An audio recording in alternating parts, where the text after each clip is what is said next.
DJ Dewey Rock on the track.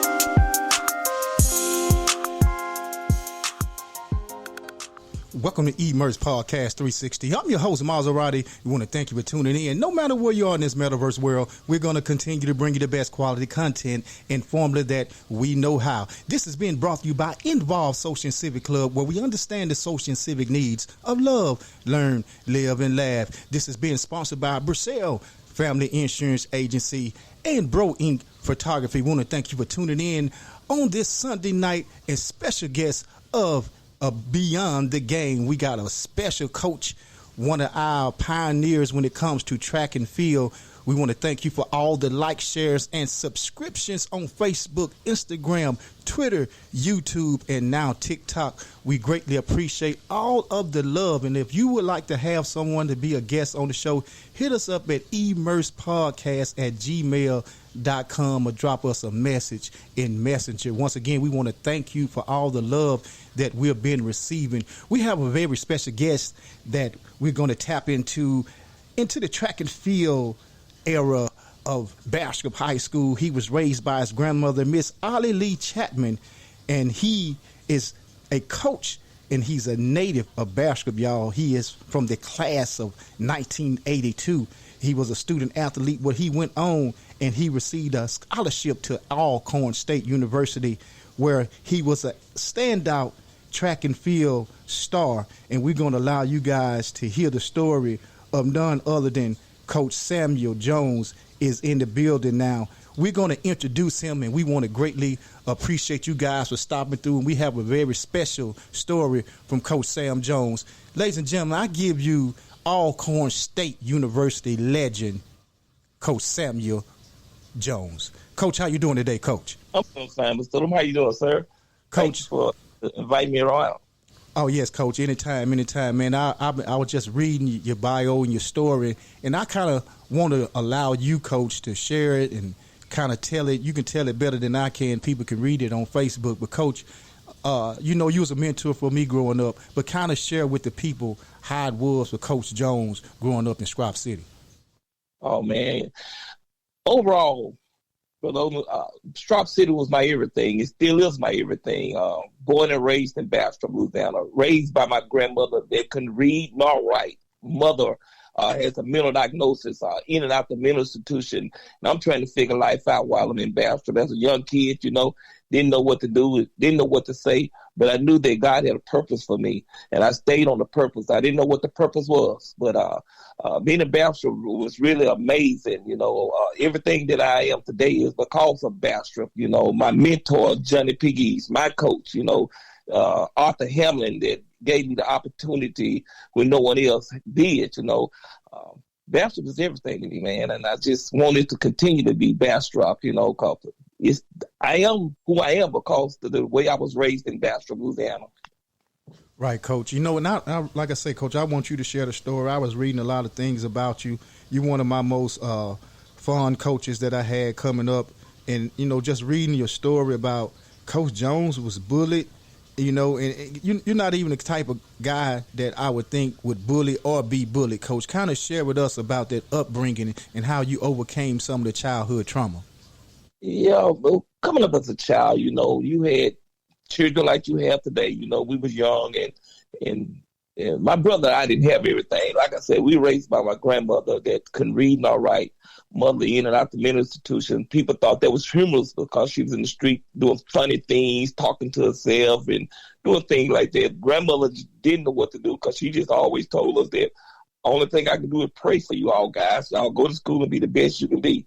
We're in the process of going to church and keeping us in the church and having fun. You have to go through neighborhoods and people always want to challenge the smaller kids. And I spend my time after church running, doing the neighborhood running, trying to protect myself from kids that just want to be bullies and take advantage of a situation. No, we didn't have the money. Give me a quarter, give me a nickel, give me a dime. And I appreciate those bullies and different things because I had to run every time I did, but it paid off. I went on to college and started running, and they were still at home or in jail. So it paid off, unfortunately.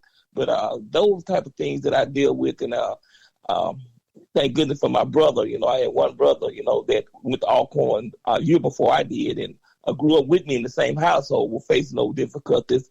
And a lot of people didn't know this, as a child, my brother was a straight A student, he was smart. Me, I had some disabilities because of the situation that I was born with my mother with those diagnosis and different things. So I thought I was going to have some issues coming up. Couldn't learn to read as fast as others, couldn't do anything else. So I always kept to myself, quiet, and trying to figure out how things was going to go. But thank God, everything turned out all right. So everything turned out okay. Right, Coach, and we want to get into that, not only the bullying and being raised by your grandmother who also couldn't read and write. You kind of depended on your brother who kind of was able to learn at a faster rate to help you maneuver through. But how was it growing up with your mom having mental disabilities? And it was embarrassing, because I didn't understand what was going on. When you look at it in the days world, it's called schizophrenia and bipolar. But during those days when we were growing up, nobody never diagnosed those things. It was embarrassing, but I love my mom, and she loved us. She was protective of us. She kept us out of sports. She tried to hide us from sports, hide us from being around people because she always thought we were going to be in danger. But when she wasn't around, I kind of snuck off and did my own thing and with the track meets and went to school. And people don't realize there were some days that she didn't want us to go to school, especially me, and locked us up in the house. We can go to school, But I want y'all to know that throughout my school career, I pride on getting perfect attendance. That's the only award I got every year, perfect attendance from first grade all the way to 12th grade. Never missed a day out of school because I used to lock the door with myself and sneak out the window and go to school. It was embarrassing sometimes, especially when you around kids that had everything and you didn't have everything, and wearing tennis shoes that when you run in the water, your socks turn blue, and everybody else had the best of shoes. But hey, man, I feel good about all the things that I have, and if I had to do it all over again, I want the same story to be told.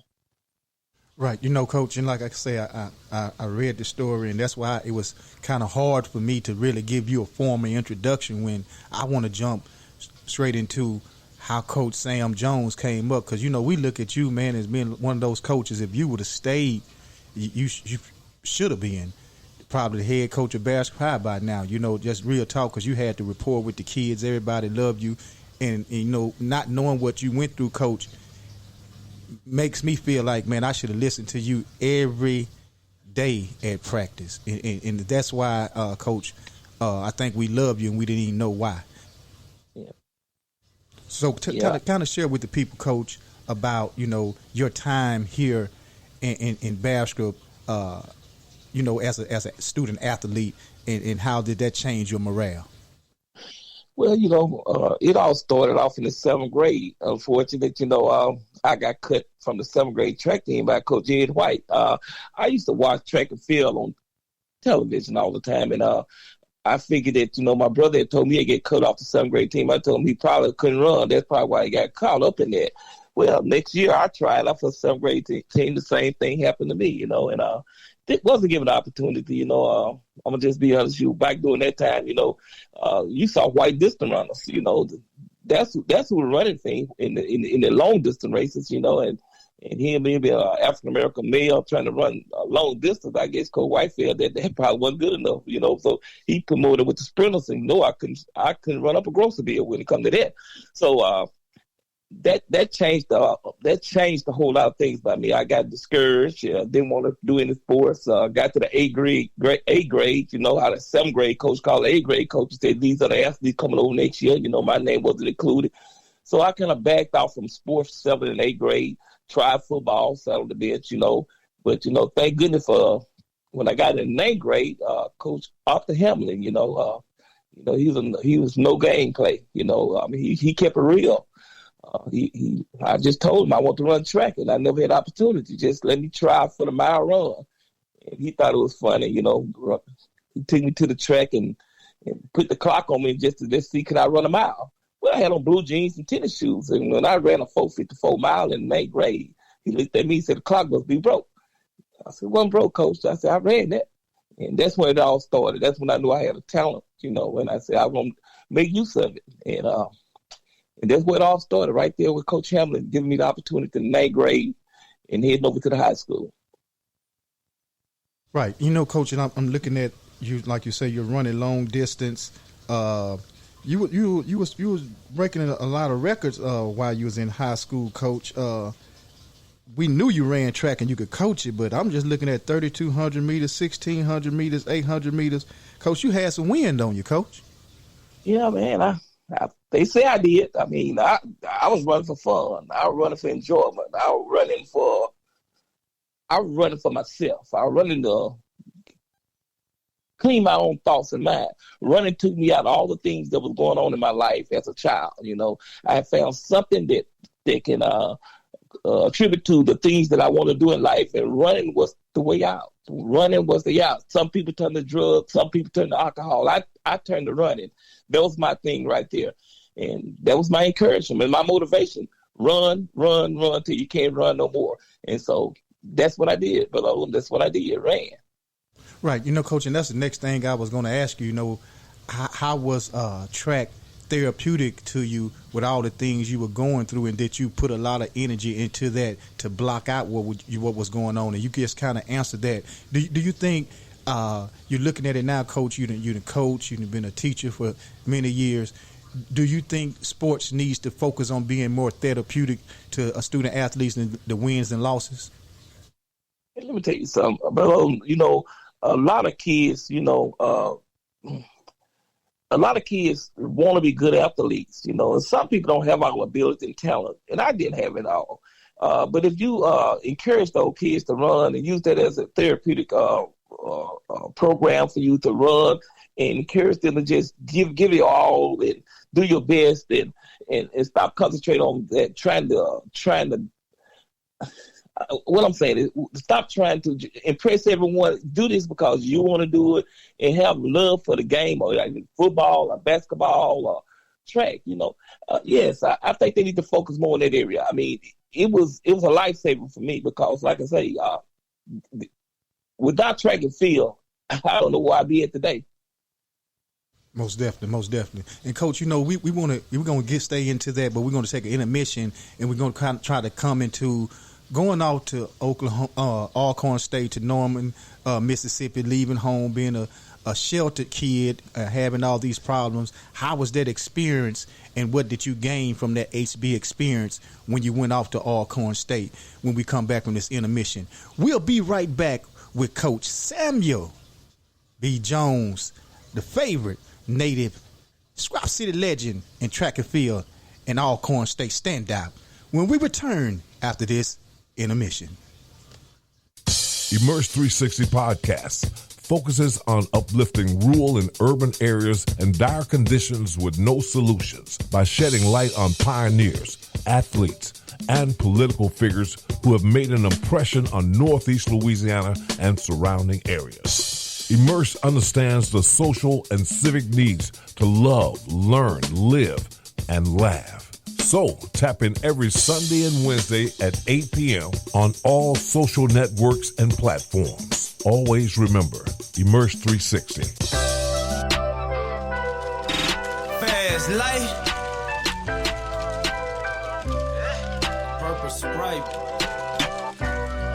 You ain't the hustler, baby. I'm on it.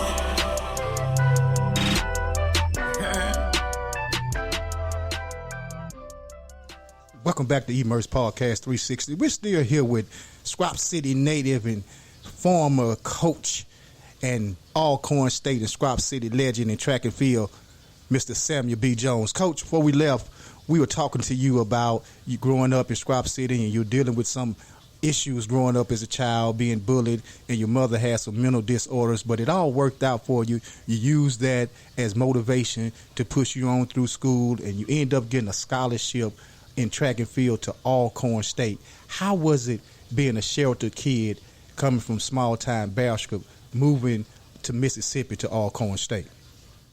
Man, it was interesting, Brother Odom.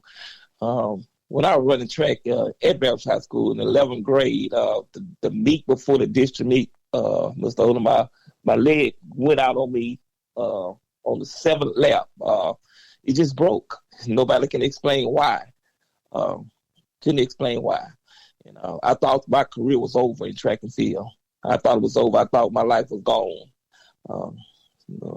Motivational through Johnny Piggies. I completed my summer out training.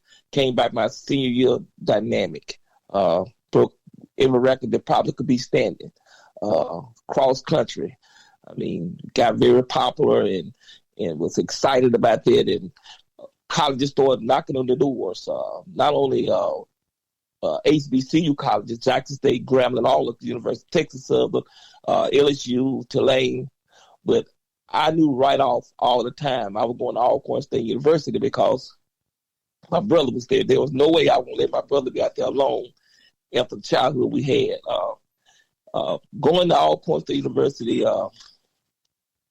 getting that scholarship my senior year, the only athlete that year to receive a scholarship. We had several athletes, Barry Roberts, all those good athletes, didn't get the scholarship I did. But to get that scholarship and to sign on the dotted line at Alcorn State University, moving on by myself, and the grandmother giving me the thumbs up saying, you just got to go do what you got to do. Knowing that my mother was still going through those situations back and forth while I was in college. And she just told me to stay focused. And when I went to Alcorn State University, the HBC love and embrace was, it was amazing. I never thought in the world, I thought I was at Six Flags, Orlando, Florida, and Disneyland, because those people took care of me. I never saw those type of things before. But when I went to HBC Family Love, I thought I was in Disneyland. So that's the only Disneyland I ever went to. So I was excited, man. Got to meet a lot of people. Had a great career track there, and met people from all over the world. It was just amazing, man. I wouldn't change nothing for that in the world. Right, Coach. We've been having a lot of college athletes on sharing their stories about the various universities they went to and the experience that they had. We're going to kind of talk about this HBCU experience, which I was able to get double going to Wiley and getting my master's at Grambling. So I know how that HBCU family is. But, Coach, let's look at this. Compared to how recruiting is now, you thought that was Disneyland. Compared to the facilities back then to how they look now, do you think that kids have the wrong focus when they go to these institutions and receive scholarships? I most definitely do, Mr. Odom. I really do. Unfortunately, I just think that way. You're talking about 41 years ago when I was graduating from high school, when Alcorn State told me they had a scholarship for me. And my brother didn't really talk to me about the college life. He said, man, I'm just telling everybody you coming. When I walked on that campus, it was a beautiful country campus. And the first thing I did was unpack myself, put myself in the room and say, hey, man, let's run to the track. And he looked at me and said, we don't have a track. I said, we don't have a track. I said, what we practice, what we run? He took me to a grassy field. And I thank God for that grass field. That's the best grassy field experience I ever had. That happened to me. It made me the best. It made me understand what I didn't have and what I was looking for. So leaving from Bastrop, I left goodness with a track for grass and dirt. And I like, this is amazing. Did I talk about Alcorn State University? No. Was I disappointed? Yes. But when I look at it, the years I was at Alcorn State University running on that dirt and grass, I would take it for nothing in the world. You can give me the LSU, you can give me the Tulane and all those big-time universities. I still would choose Alcorn State University today, because those HBCU experience give our kids an enlightened experience that they've never before. Okay, yeah, you can go to Alabama. You're going to get the star, you're going to shine, you want to get all that. But if you go to HBC, if you're good, you're going to be recognized. Ask Jerry Rice, ask Otis Brown, ask me. You're going to shine. If it's the name of the thing. If you put money in the bank, you get some out. If you don't put money in the bank, you don't get nothing. That's how life is. No matter what university you go to, it's going to be the same. You got to put the work in. And I'm not discouraged to beat up your eyes, but I, myself, took my daughter to Alcorn State University every time I had opportunity. She signed a full scholarship with soccer, and she went there also. And it was good enough for me. It was good enough for her. Right. You know, Coach, and people don't know till you go and get that experience. Know some of the perks are not there. Some of the amenities that may be at the other universities are not there. But then we found out, talking to Trayvon Moore, who went to LSU and then transferred to Arizona State after winning national championship, he said it was night and day compared to LSU and Arizona State. We would think Arizona State would have everything that the student athletes need, but they were barely meeting his needs. Let's look at the Deion Sanders situation, Coach, about the camaraderie and the shine that he brought to HBCU. And you just got through speaking on the experience. How do you feel about the Deion situation, Coach? Well, Deion is Deion. You know, you have a Deion in every town. You know, I applaud him for the things that he done at Jackson State. I can't strike him down. But the HBCU was shining before Deion got there. His professional skills of being a professional athlete and his name brought some good recognition. And I think we did. I'm trying to make my words on this right here because I don't want to say the wrong thing, but I think everything gonna turn okay because of that situation. God does things for a reason, and Deion was the one that came in and he shed some good light, and I think he shed some bad light. But overall, what we gonna do with that? What he done? You know, when he came and did what he had to do, and he left. You know, everybody want an opportunity to move forward, and I congratulate him. And I mean, hey, hats off to Deion. But the HBCU light was already there. You had Doug Williams, all those different type of guys that came through. The light was already there. It's just that we just needed that exposure from Deion. And he did a great exposure for us. You know, I have to give him credit for that. But like I say, we got to move on, and we're gonna see how I move on from there since he's gone. Right. You know, and that's what we talked about on different platforms about him passing the baton. He came through, he ran the leg in the race for us, and he passed the baton. Along the way, he exposed some things, but he came up with some solutions as well, and that's why I can't knock Deion for the move that he made. But I tell people all the time, HBCUs can only be HBCUs if African Americans attend the schools. You understand what I'm saying, Coach? So right. People, like you said, you want to go to Alabama and do the various things, but people don't understand that unless we give the schools an opportunity, Deion's work and the things that he came to the institution to do are just in vain. Would you agree, Coach? I agree. I totally agree. And I tell all these student athletes they are not just frowning on HBCUs, just not considering HBCUs. I ran against the PWI schools, LSU, Tulane, ULM, Louisiana Tech. Ask them where they stood when I got on the track. I didn't have the facilities. I just had the regular shoes, the spikes, and me and God, you know, and my hard work and endurance. And hey, it's what you make out of it. But but if that's the college you want to choose, you want to go out the HBCU range. If they get you in school, fine. But I would encourage all families to please visit a HBCU just to see the atmosphere. Spend the weekend at a homecoming. I definitely want you to spend a weekend at a homecoming so you can really see how the HBCUs are. You know, HBCUs are. I mean, it's a dynamic experience, brother. You already know that. You went to Wiley. You already know that. Right. And like I tell people, I wouldn't give it up for nothing in the world. You know, people talk about, you know, oh, man, you just went to Wiley and played baseball. But, bro, I had to play LSU, Shreveport, Texas Southern, Henderson State. We played people that played LSU. You know, did we beat them? No. But the experience in playing any college sport at the next level, man, is something that's remarkable, and it's not a given. It's really a fortune that you was able to do. I totally agree.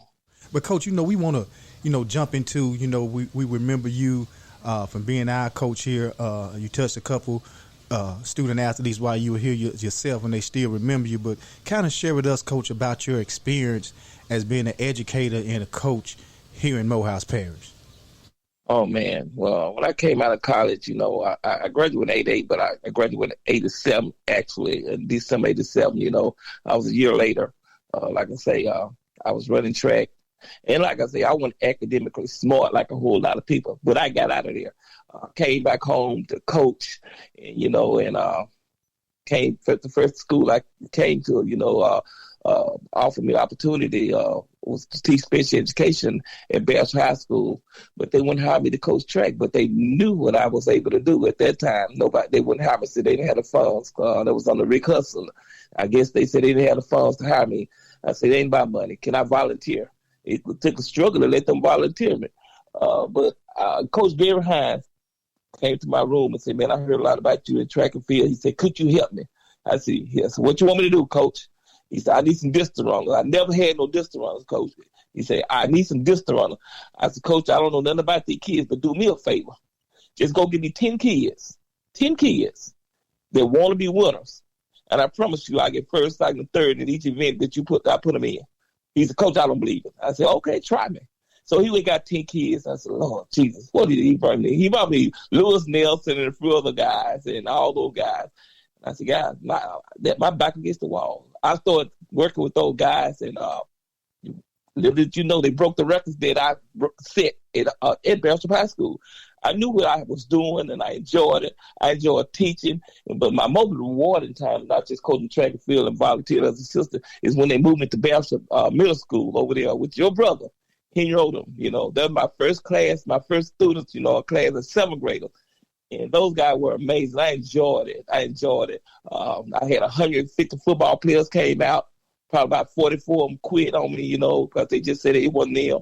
But I had 100 football players came out because they wanted to play football under me, and we went on to win district champion, league champion during that time, and undefeated in track meets. It was great, man. It was the most wonderful experience I had. And I probably would still been there. And I'm going to be honest with you, because I always said that I always struggle with testing and different things. And then when Bud Aroma came out with this, you can't teach unless you pass the NTE. That was my 7-year teaching. And unfortunately, I couldn't pass it. Right at that year, they want me to pass it. So I have to find another route. So that's why I started to move from Bastrop to other things. But I always kept up with the guys that I was training. It was a struggle, but man, I enjoyed my life and teaching at Bastrop High School. The kids that I taught still call me today, and we stay in touch. And it's just a great experience, man. The greatest experience I ever had in my entire life.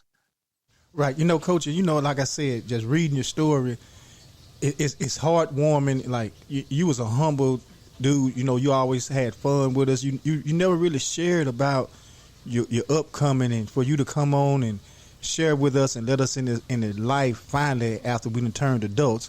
You let us in the life of Coach Jones, and we kind of see why you was an easygoing guy, and you try to always keep us upbeat, and you wanted the atmosphere to always be light because of the things that you went through. Coach, what are some of the guys you can remember that left an impression on you from coaching and being here in Morehouse Parish? All the athletes I coached left a different type of impression. But the most rewarding impression, like I say, everybody thought Henry Odom was, that was just my boy. I mean, he was so manable, man, and he kept me posted on things. People like him, and you talking about Jimmy Worley, because I played, I went to school with his father, and Elijah Hawkins and Dallas Sampson and those type of guys, and Adrian Burnett and Talan Sawyer, those type of guys, and KK Sampson's son, Kenneth Sampson, and those guys, I was really impressed with them, the way they carried themselves, and I just wanted the best for those athletes, and for me to and see some of them move forward, like Howard Locke and Howard Locke Jr. and I hate calling the name Jerome Thornton and all those guys, and even yourself, your other brother, Theabra, you Liabra, y'all, you guys. Y'all awesome kids, respectful. And that's all I ask for kids. Just be respectful and show that you want to be good, and show that you want to be a model citizen for not just your family, for the world to see it. Come back and give assistance back to the school where you come from. It ain't about me anymore, And you said that earlier that you didn't know all these things, that I was going. See, Mr. Odom, I didn't want to share all that with people. I just tried to share the experience with them, but I didn't want to put no burden on nobody with my life story, And you've been calling me for 2 months, I just don't like sharing my burdens with people. Matter of fact, you probably the only one that I open up this much to. If you go ask anybody that know me, they go, how you get that out of them? Because I relax with you. I know you. I trust you. I know it's about business. You just want to know what's in the heart of Sam Jones, young track and field. What's going on in my life now, And everything going good. Everything going good. I miss Bastrop. I stay in touch with Bastrop. I wish Bastrop the look that they have, but it's some things that need to be done to make it better there. But who knows? We're going to get it straight one day. Right, Coach, and that's what we want to do. We want to get your personal feelings and perspective on what you've been hearing from your former students and the news that you've been keeping up with Strop City. We want to know, Coach, how you feel about what you're hearing going on and what you would like to see head into your latter days about the city that taught you so much and you become so fond of after this intermission. We'll be right back with Strop City legend, Alcorn State standout, and the favorite in the 90s and the late 80s, our coach, Sam Coach Jones. We'll be right back after this intermission.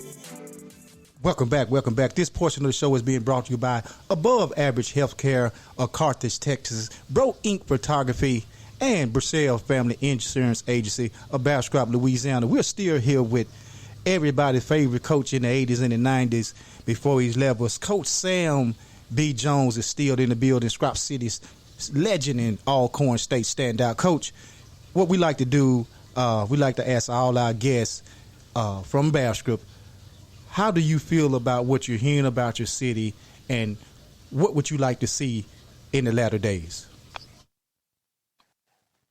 Well, that's a hard question to ask. But what I don't like, what I'm seeing now, the killing, bro. It's ridiculous. Killing. I can understand back in the days being bullied. I can understand in the days of the fights we had. But the killing of each other, black on black crime, the drugs in our city. Man, when that international paper mill left, it seemed like everything started going down.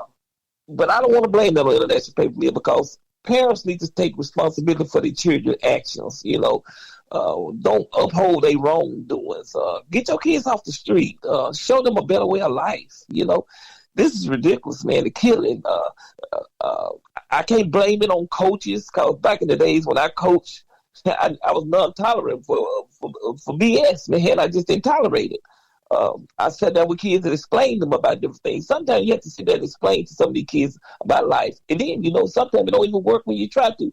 But the killing is the most disturbing thing that I'm seeing every day. And I watch Facebook because I try to keep up with the things like that. But the killing, the murdering, and that's disturbing. I mean, I don't know what to say. As a coach, people talking about the coaching system in Bastrop, this and that. Me being a coach, I won't talk about other coaches, but I would have loved to see your Ned stay there. I would love to see Adrian Burnett stay there. I would love to see Chad Clark from there high come back and do some things there. When you get those, what you call those legends, those legend athletes like yourself, and possibilities, you can include me if you want to, you need to keep them at home. I mean, you can't let them get away from you, because those are the role models. Those are the ones that been there to the trenches, that know Bastrop, that want Bastrop to be great. You don't think every coach, every student athlete, like Isaiah Graham, that don't want to be a head coach at Bastrop one day, like he said one time, those are the type of guys you need to get back in Strop City. Those guys that know the families. And if we don't get back on that track, it's gonna be a doomed day. such as the things that are going on in Bastrop, such as the killing and shooting. I mean, great police officer there. You know, some of your classmates, some of my classmates that's about to retire, and they got a mayor. I mean, you only can do so much, but the community's going to have to get involved. I have to come back and offer my services, which I'm always available. I ask everybody, if I need to come back to Bastrop and offer my services, let me know. My brother's in Atlanta. He's the same way, you know, and other guys, you know. And that's all I can say about that. Right, most definitely, Coach. You know, it's a different time, and it's a different era, and a lot of things that you touched on about the mannerism and just being respectful. Our younger generation, we didn't instill it in them, Coach. We can't blame them. We got to blame and put the blame where it's at. We didn't instill yes sir, no sir, into them. And you're right. The killing, it has to have a spore. It has to have a reason that is going on, and a lot of it, Coach, is from the lack of morals and simple values here in Strop City. Right. And it goes on deeper than that, brother. If I would have allowed what was going inside the home at 802 Pearl Street, I'd still be in 802 Pearl Street. Sometimes you have to come out your house and know what's wrong and right. I mean, I grew up in a house nobody could read nor write. I ain't have no motivational people in the house and get up and go to school beside my grandmother that knew that we were going. Nobody had to tell me that right from wrong. I knew right from wrong. I knew what stealing was. I knew what killing was. I knew that it takes something you have to be reassess your values in life. Is there some of that burning energy to contribute back to life? This stuff that you just learned from watching people like Jetta Piggy, watching people like Afro Twyman, watching people like Arthur Hamlin. And it's so far on. I can name a whole lot of names, but you have to watch people that's doing positive things. If they start watching the positive things instead of watching the people that's out there trying to make that quick dollar, it'll be much better. But, you know, like I say, you only can do so much. But it takes a community and a village to raise a child, you know, and thank goodness for the community and the village that helped raise me. Right, you know, and that's another thing, Coach, you just touched on about, you know, we're kind of afraid to say something to someone else's child with the backlash you may get from the parents, you know, but then when something happens, we have to march for you and do these various candlelight visuals, but when someone tried to say something to them, you said something to them about trying to correct your child, you know, and that's was a lot of things going on in Strop City, Coach. You can't reach them because you can't reach the parents. Right. And you know, Coach, go ahead, right. Coach. It's not just Bastrop. It's here in Shreveport, Stonewall, Louisiana, DeSoto Parish. It's everywhere. But Bastrop is my main concern because that's my hometown. That's my family hometown. Those are my roots. I don't want that place to get destroyed. 10 years from now, I don't want to say that's a ghost town. But it's headed toward a ghost town if they don't get it right. It's headed toward a ghost town. And, you know, and I know football programs and good football programs bring a lot of respect to the community. I heard about Coach Bradshaw did some great things. I didn't never get to know Coach Bradshaw like you all did, but I mean, my head's off to him. The negative things that I probably heard, I don't listen to all that because, like I say, somebody got to do the job, you know.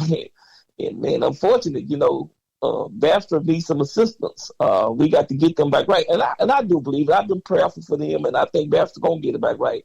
And I'm looking forward for that day, you know, to get the glory days back. You know, back in the 70s, Calvin Neck, you know, came through in state championship. The year that I came through, we breaking records and coming to All-Americans and doing different things like that. Man, it was just natural, you know, and man, I just wish Bastrop the best, you know. And we, as graduates from Bastrop High School, even including yourself and your brothers and other friends, we need to get back, you know, and have a big legacy a day when all the great athletes come back, the legends come back, and just do some great things and shout out to the community, you know, and gather around, you know, and see can we uplift Bastrop instead of putting them down. We're not here to put kids down. First of all, I don't believe in that. Win or lose, we got to support those kids. Most definitely, Coach. You know, Coach, before we let you get out of here, we want to hear from the heart, Coach Jones. What would you like to tell the city of Bastrop from the heart of Coach Jones, just throughout the years? What would you like to give back to Strop City and let them know? First of all, I'd like to thank the city of Bastrop for tolerating me back in those years, track and field. But I would like to just like to send out a plea to Bastrop, let's help our kids. I know kids are bad. I hate saying the word bad kids. They bad. We have to. They bad. Kids are bad, bro. We need to try to get into their heart and soul. I mean, I was one of those kids, but I wasn't a bad kid. I had some struggles. Nobody knew my struggles until you got to know me. And so when someone got to know me, like Piggies and all, they knew my struggles. Those guys came to my house and told my grandma, we're going to take care of this boy. We're going to take care of him. We know what he's dealing with. And I went back home and took care of the boys that I had to. Matter of fact, I didn't tell you, I sent about 10 kids to Alcorn State University. My first year coaching at Bastrop, I signed the dotted line and sent 10 kids to Alcorn State University on a track scholarship. And one of them, I can call his name because he's my frat brother, Jeremiah Henry. Y'all knew Jeremiah Henry in school. Jeremiah Henry, right. He was a town clown. He was smart. He wasn't no Einstein. I like him because he was more like me. Gerald wasn't a smart kid, but the people loved him, and he became the student president for his class.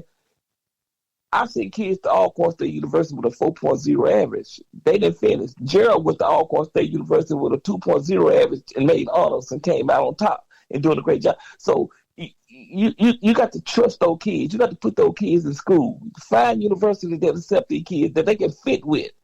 It can be a junior college, So my plea to Bastrop is just continue to be prayerful for our hometown and reach out and stop being afraid to ask for help, because people will help you, but you got to open your mouth, That's all I can say, Mr. Right, Coach. And I can hear the passion, and I know you was passionate with us when you were here, Coach, and we didn't understand why you stayed on us and had fun with us at the same time. It's kind of you was able to balance that, and I look back on that, and you had a formula, like you say, you just couldn't pass the test, but it all worked out for the best. You're doing fine.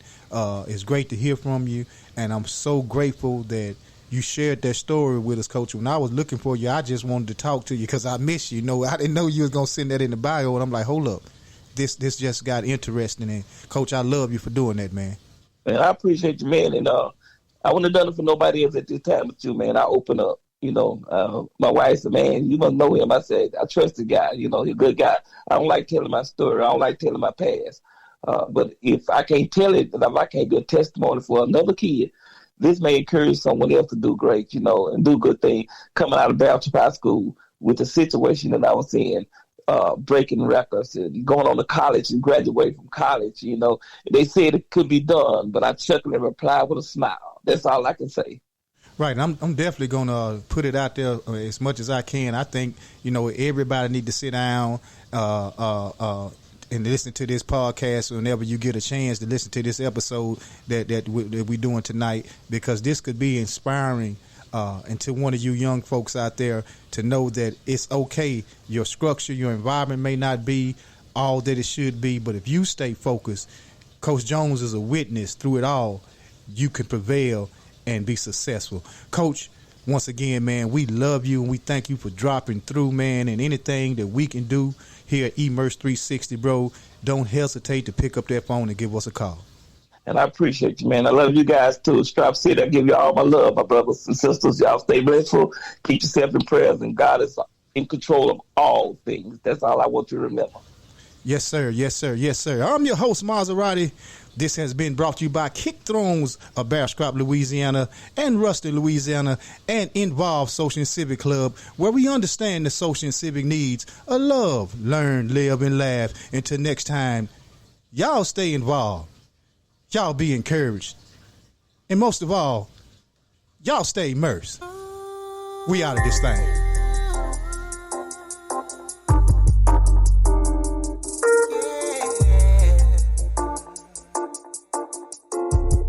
I was raised in the ghetto. I've been to the bottom. Ain't nothing at the bottom for me. Only tell all my problems. Seems he can only solve it for me. I was raised in the ghetto. See, struggle ain't no stranger to me. Grind hard for the paper. I think the top is where I'm destined to be. I ain't never been no crash. I'm in love with fast money. I hate to ask for something. Nobody gave me nothing. Life on the line, I'm busting. I've been through enough shit. I ain't trying to